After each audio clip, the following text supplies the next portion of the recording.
Merry Christmas, Noble! That is a new one. Well, it is Christmas. I appreciate it. Merry Christmas to you, too. And I also love found Christmas. out it's a special day for you. Is it an anniversary? It is my 32nd anniversary. Congratulations. So dated for 4, been married for 32, so that's 36 of my 55. She's put up with you for 36 She's years. a lucky woman. I tell her every day. I Look say, at this specimen that's of right. a man here. You take away this chest scar, and I'm a specimen. Damn it. Can you say damn it? Damn it. I mean... But yes, I mean, I remember February 2nd, 1990 was our first date. Whoa. And the reason I remember that is because for 9 more days, we were both 19. I turned 29 days after that on February 11th. So it's been a long run. Met at Oklahoma Baptist University. Congratulations. Thank you. That's a big Go deal. Bison. Thank you. I will tell you one quick story. So I dated prolifically, as you might, in high school and college. And I was at OBU a year before her, and I dated a lot. I was just getting to know people because I come from Burns Flat. She's the only girl in my life that I've ever asked out that didn't say yes.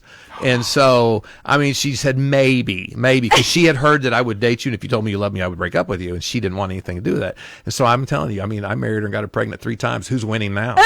I mean, I won that one. So yes, the only girl that did not say yes. Yeah, you heard it right here. Yep. Noble was a player. One girl told me no, and I married her.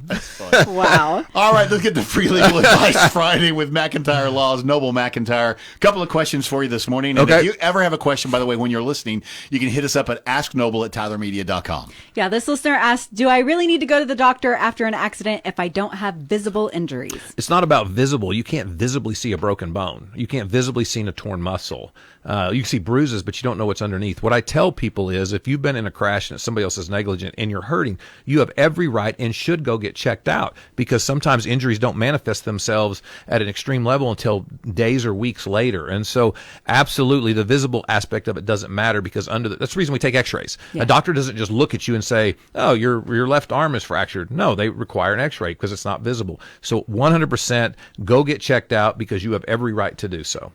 Okay. All right, this next one, I cannot wait to hear what you're going to say. What is the biggest lie insurance companies tell injured people to get them to give up?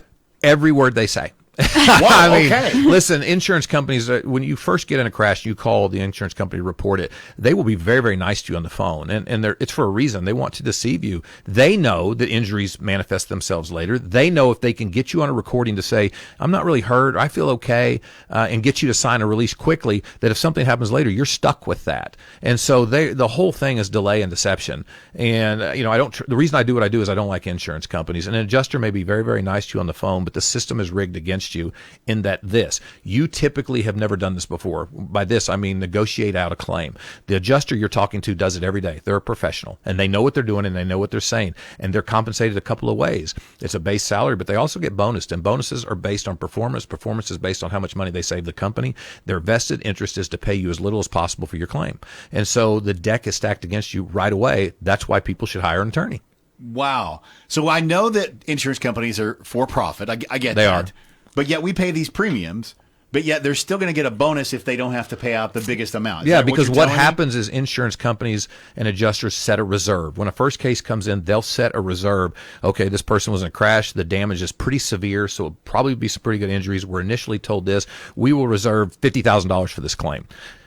The adjuster wants to come in under that because that's their performance level. It was reserved at 50. The insurance company thought it was worth 50. If they can get you to take 37, they can say, look, I saved 13 under the reserve, and they're evaluated favorably versus if the reserve is set at 50 and they have to later pay 70, that's a negative on them. And so they want to set that reserve quickly and then come in underneath it by not paying you what the case is worth. They've already reserved it. They've already said this is what the case is worth, but yet they're going to try to pay you less.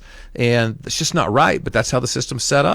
So have you ever had a client that didn't start with an attorney, but then it got you as the attorney? Right. And does the insurance company then all of a sudden like, oh, man, now we're in for a battle? Extremely good question because insurance companies will set those reserves, and if they can get a client almost to the point of settling, let's say they offer you $103,000 on a case, and I come in, and I know the case is worth $500,000.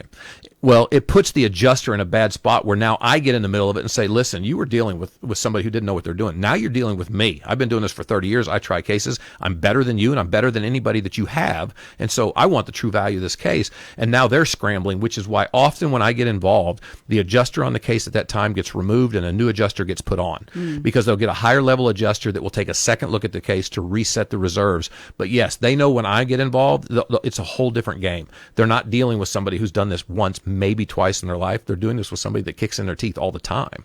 And the reason the billboards out there say McIntyre rhymes with winning is because it does. And I'm really, really good at what I do, and we will hold these insurance companies accountable. So, like, we've got listeners listening right now. Maybe they're a little timid. They're a little scared to talk to a lawyer because of, whatever.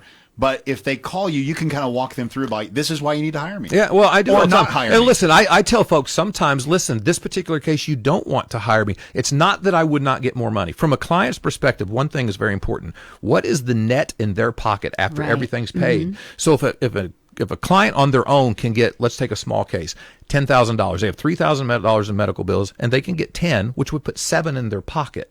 Okay, if they hire me and I look at them and say, look, you've undervalued this case, it's really worth 15, and they'll pay it as soon as I get 15. But if I take a third of it, well, now they're right back to the 10. Right. Okay, so it's kind of a wash, but I'm handling all the paperwork. But if I can only get 12, that's 20% more, but they're actually going to net less. I will tell them, listen, I can get you marginally more money on this case, but it doesn't make any sense for you. Let me guide you through this. Do it yourself. If you ever need me again in the future, please call me. Clients appreciate that. They love that. It's routine that we will tell folks, you can do this one on your own. You're going to get a little less than we could, but you're not going to have to pay me, so you're going to be okay. But if a more serious case calls up in the future, give me a call. We do that all the time. And that's why you call McIntyre Law on the Jesus line. Yep.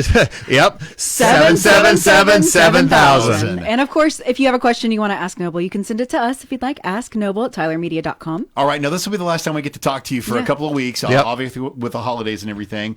It has been a blast doing this with you. It's been a great year. I've loved doing it. I want you to have the most blessed and Merry Christmas that you can ever have, brother. Thank you. You guys, too. I've had a great year with you guys, especially jumping out of the Christmas package a little bit ago. But I appreciate you guys, and I enjoyed doing your show with you. Yeah, well, we appreciate you, Noble. Thank you.